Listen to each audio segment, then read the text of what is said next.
Hey y'all, my name is Bailey and this is Reclaim Grace. I'm so happy you clicked on this video today.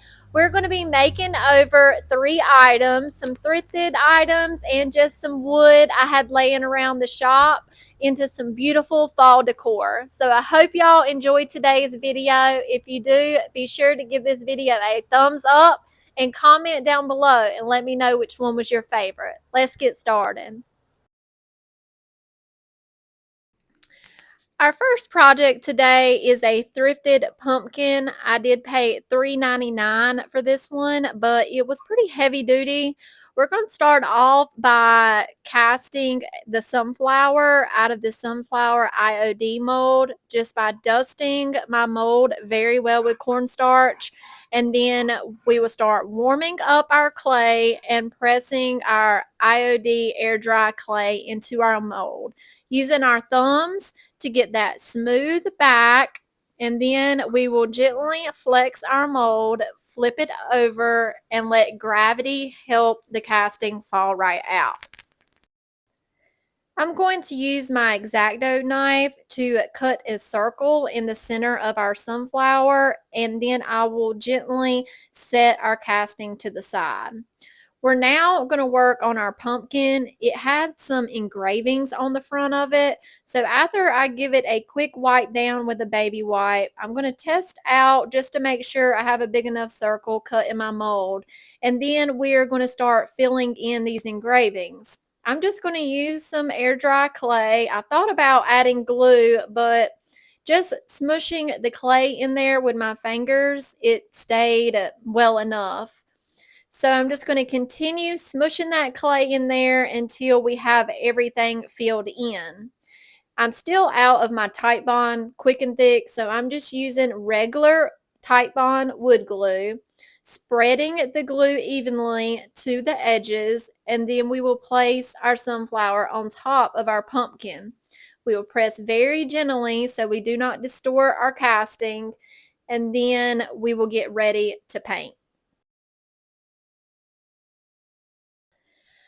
I let my pumpkin sit for about 20 minutes after I attach the casting, but my clay is still very much fresh and wet at this point.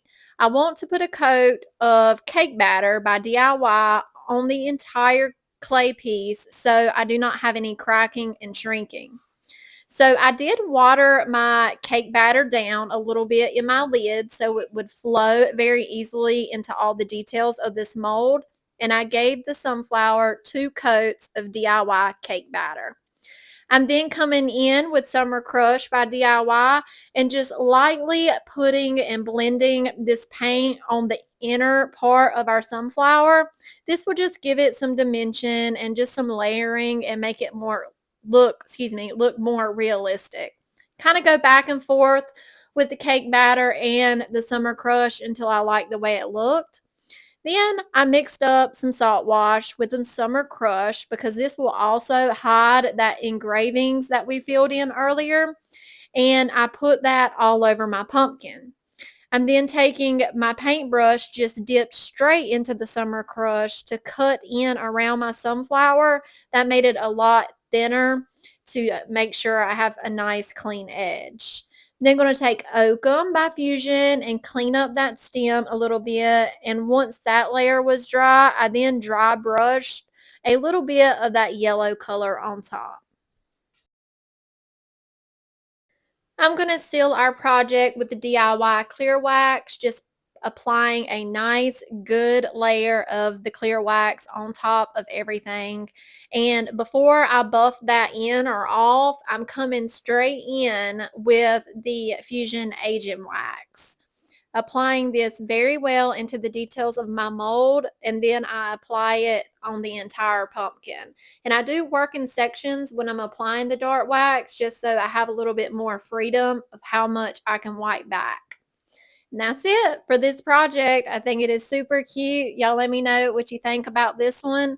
I will price it for $23.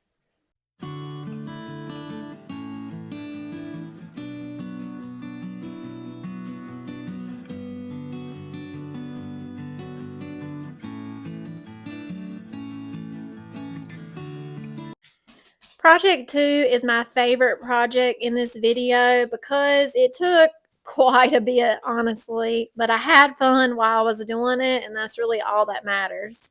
Starting off with this piece of wood I had kicking around my shop, and we're going to give it 2 coats of just a white paint for a base layer. This is a piece of decoupage paper from Roycycled. I think it's called corrugated metal. I love the way it looks. So I'm using my matte polyacrylic as my decoupage medium. I'm going to do a starter strip. And y'all, it's best if you do not have a fan on when you're doing decoupage paper. It was giving me a time. So I'm just going to get that starter strip applied using my paintbrush to smooth out those wrinkles, and then I will lift it up and continue down my board. Just applying a thin, even layer of the decoupage gel, misting my paper. Y'all, that is a game changer if you have not done this yet when decoupaging. Misting your paper very lightly, it opens up the fibers of the decoupage paper and really helps with wrinkles. I'm about to show y'all a close-up after I finish this up so y'all can see how wrinkle-free this decoupage job came out. Getting decoupage right takes practice. It takes a lot of practice, but misting your paper really helps. So y'all give that a try if you struggle decoupaging. Taking some sandpaper and I'm sanding around my edges to get a nice clean edge. And then I'm going to be using this Roycycled stencil. I don't know the name of it, but it's just an urn, dipping my brush into some black paint, offloading most of that paint. Then I'm going to go in with a dabbing and stippling motion to get this stenciled covered. I did remove the stencil and dry it with my heat gun really quick because I'm just very impatient. So I dried it with my heat gun, and then I'm taking that same black paint and now I'm filling in the stencil. This is very simple. Just follow the lines of your stencil, and I just did one even coat filling in all the blank area. Then I dried it with my heat gun again.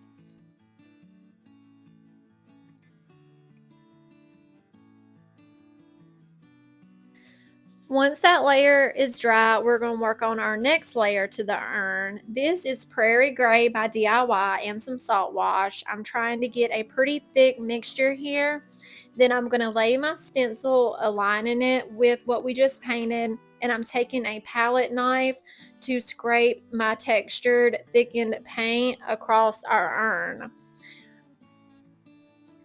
I want this to resemble a concrete urn. So once I have the mixture applied, I will then tap it with my palette knife to create some even higher peaks and valleys. I'm creating a pumpkin topiary, and we're going to be using the Hello Pumpkin mold by IOD. I cast several pumpkins. Believe I did 3 of the larger pumpkin and 2 of the smaller ones, and several leaves. You always want to group items in odd numbers, especially when you're doing something like this. It's more pleasing to the eye. So that used a lot of clay, I'm not gonna lie. And now I am working on my layout. I'm gonna cut off some areas that are gonna be underneath the other pumpkins just so it doesn't make it too bulky. And once I have everything figured out, I'm gonna start gluing, starting from the bottom and working my way up. Applying that glue with my finger, spreading it out to those edges, and then pressing fairly gently to my board. Then I'm just going to work up, gluing each mold down, and then we will get ready to paint. If y'all are enjoying this video today, please hit that like button and consider subscribing if you haven't already. I really appreciate y'all. We are almost at 4,000 subscribers. Thank y'all so much.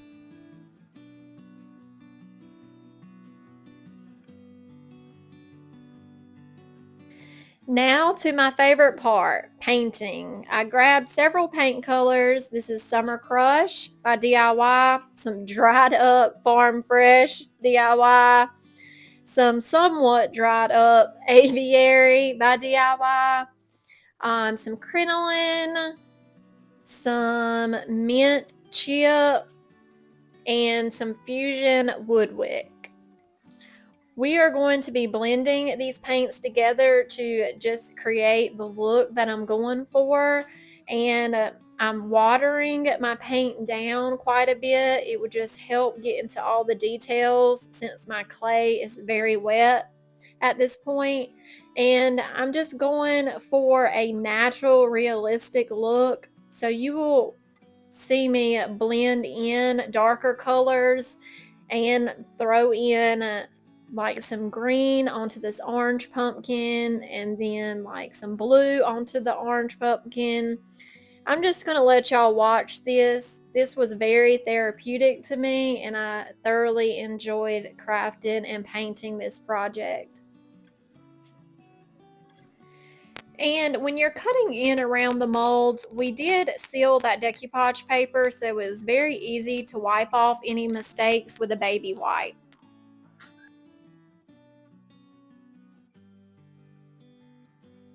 Just a reminder, if you are local to my area, I sell all my made-over items, IOD products, and JRV products in both of my vendor booths, Coppermill Mercantile in Kinston, North Carolina, and Lola's Vignettes in Goldsboro, North Carolina. Plus, both of these fabulous stores sell fusion paint as well. I wish I had a local DIY stockist near me, but I don't. And have y'all heard the news yet? IOD Christmas release is coming soon. I cannot wait to get my hands on these wonderful items. Y'all are going to love them so, so, so much. That's why I'm kind of ready to go ahead and jump into Christmas. So, y'all let me know what y'all think about that idea. I do have a few furniture makeovers I need to get done for my booth. So, we'll probably do that too.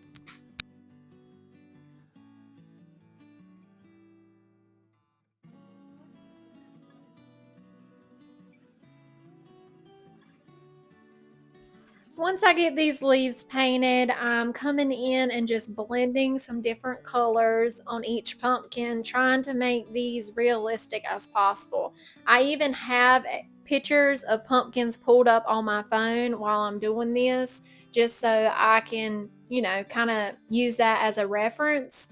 I gave a little white dry brush into my urn to make it look like or resemble a concrete urn. And then I remembered I wanted some mushrooms on this. If y'all don't know by now, I love mushroom decor. So I had these castings already in my stash. So I painted up some mushrooms and some more leaves, and I'm just going to attach these with some hot glue.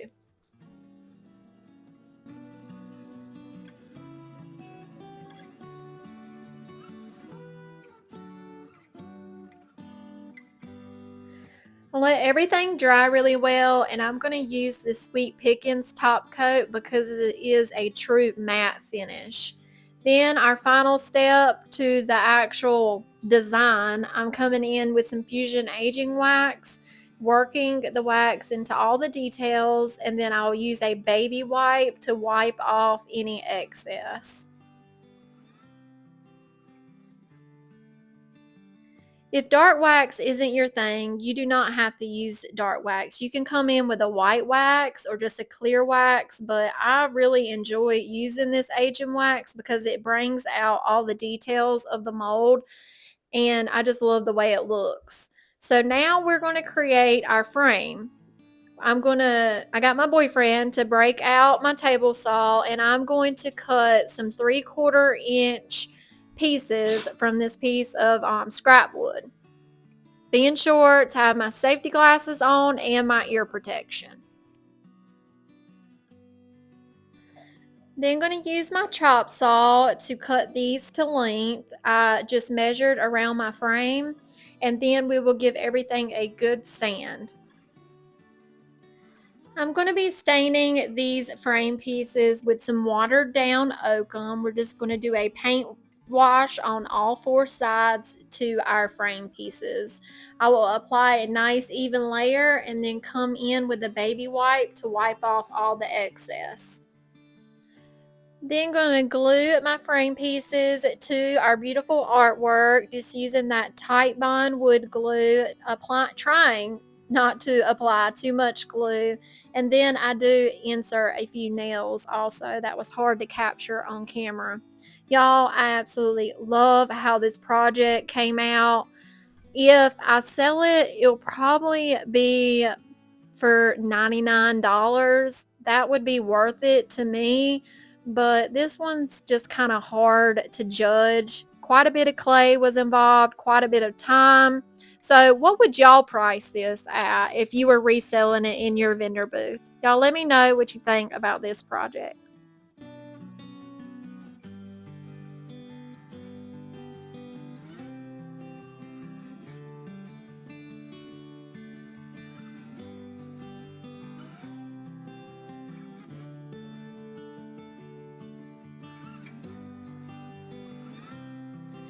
Our third and last project for today was inspired by Kristen at Simply Joy Creates. I will link her channel below. She is pretty new to YouTube, but she has been on Facebook for a long time and I've followed her for a while. So I'm going to tape up our magnifying glass. I ordered these off of Amazon, I think a pack of 12 for $8. She got hers from Dollar Tree, but I could not find any at my Dollar Tree. I went to several stores and they didn't have any in stock. So once I taped up my glass on both sides, this is how I'm doing mine. I just wanted to make it my own, and I love rusty crusty items. So I'm coming in with the Dixie Belle Iron Patina paints, applying several thin layers of paint everywhere the magnifying glass is black. I'm going to apply the paint, pouncing up and down so we get some texture. And then our last coat is when we use the patina sprays. So I apply my paint one magnifying glass at a time, and then I'm going to use my green patina spray. And then in a few minutes, I do apply a little bit of the blue patina spray. I let that dry for 24 hours, and when I came back out, this is where we are. They turned out so, so good. But if I had to do this again, I probably wouldn't use the tape, or I would have removed the tape while the paint was still wet because it wanted to peel up my paint where it had dried on the tape. So that's just a tip I would probably take if you try to recreate these. I sealed everything with that matte Sweet Pickins top coat, and then we're on to decoupaging. I'm really not sure if Kristen did hers like this or not, but in my head, I wanted my decoupage paper to pop. So I'm going in and painting one coat of white paint on the side. I'm going to apply my decoupage paper to, and I let that dry very thoroughly.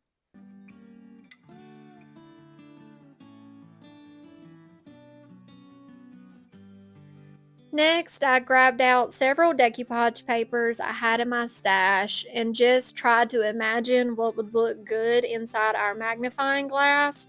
I for sure knew this eyeball had to be in one of them. This was an older decoupage paper, I think, by Roycycled, and I added that text. I had planned on transferring a little butterfly there, but I totally forgot to do that. And I just continued picking out some pieces and parts of some scrap paper I had laying around my shop. I then cut them to a rough shape, and then we will get the exact shape by pressing with our fingernail and then cutting with the scissors on the fingernail indentation that we just made.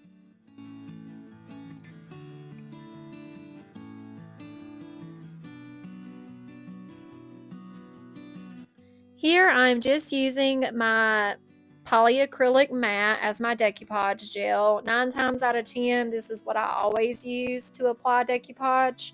Using my paintbrush to gently flatten our decoupage paper out and make sure it makes good contact with that back glass. I will continue on applying my papers into the other magnifying glasses.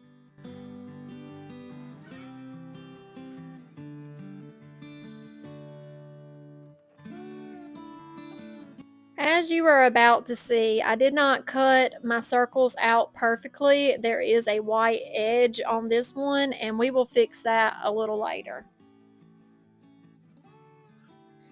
Here is my first cool transition. Y'all let me know how I did. I painted the back of my magnifying glass black because I just think it made it look a little more finished. So I applied 2 coats to the back of this, and then we will wait for that to dry, and we're going to come in with some DIY dark wax, blending around the edges to hide any mess up. And while that wax is still wet, I'm coming in with my Dixie Belle dirt and just applying that in the edges as well. This will make it look old and grungy and dirty and like it's been around for a long time, which is definitely what I'm going for.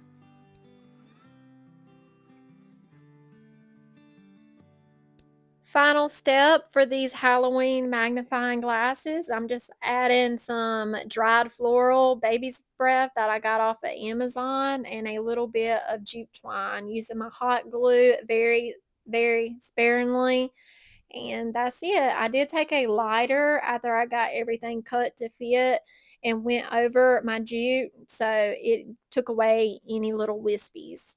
And here's how they turned out. I think they are very unique. I love them. Y'all let me know what you think. I would price them at $9.95 a piece. And that is it for today's video. I really hope y'all enjoyed these 3 projects. I know I enjoyed crafting and making them. If y'all did, please give this video a like, comment down below on which project was your favorite, and subscribe. Turn on that notification bell so you know every time I upload a new video. Thank y'all so much for being here today, and I will talk to y'all in the comments. Bye.